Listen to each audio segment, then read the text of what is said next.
just really quickly give some very sobering facts, as depressing as it is for everyone who's watching and here today. 12 million jobs nationwide are connected to live events. The pandemic has just impacted 500,000 jobs in film and television industry where I work, 400 productions canceled last year, countless industries, you guys. I mean, gyms are closed, they're going out of business left and right. My first question to the group is, where is your industry right now? Are you seeing hope for recovery? And I thought maybe we could start with Amber, and then anyone else who wants to can jump in on the conversation, and would love to hear from Congressman Schiff as well.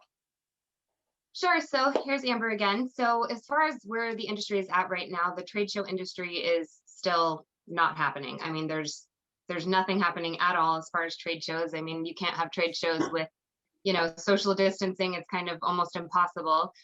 We're seeing that in June, hopefully ConExpo is going to happen, or I'm sorry, I believe it's the World of Concrete. That's supposed to be the biggest one, first one coming back in June. So I'm very hopeful that that will happen, but who knows, with the vaccine now, there's definitely hope, but you just never know. So we'll see. We're hopeful.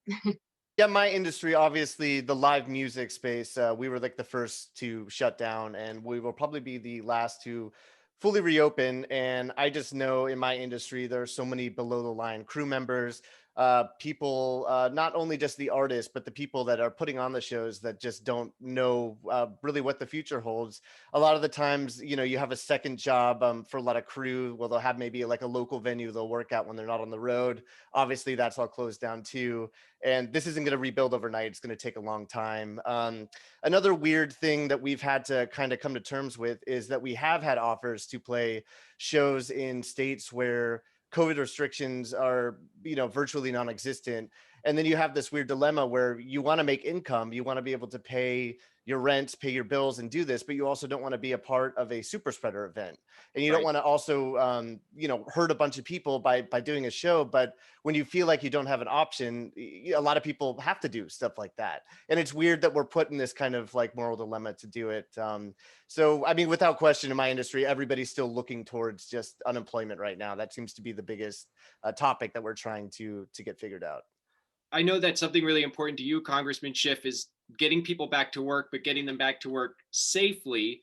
And I think what a lot of Americans are failing to realize, it's exciting. Yes, the vaccine is coming and people are going to be getting back to work slowly, but it's those long-term unemployed folk and the live performers and people who interact in spaces like Karen and Kelly and Amber and so many more people on the conversation today, that it might be a much longer time before they're able to safely return to work. I just wonder if there was, I don't know how you navigate that when you're in Washington, and I know you want to help people get back to work as soon as possible, and people are, needing their income, but at the same time, you want them to stay alive.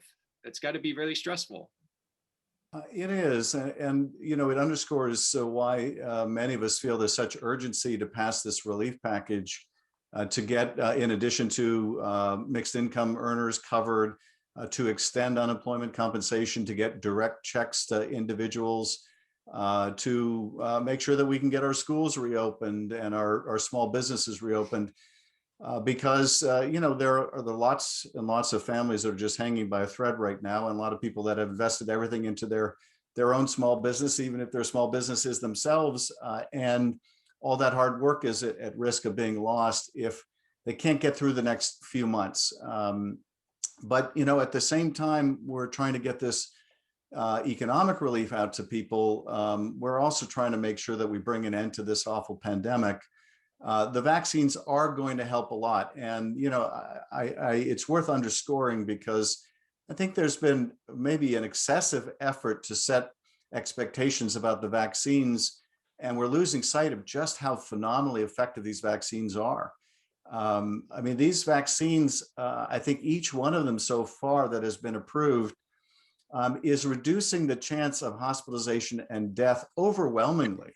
90 to 98% in terms of avoiding those kind of really serious outcomes. That's a phenomenal achievement in terms of developing a vaccine within a single year.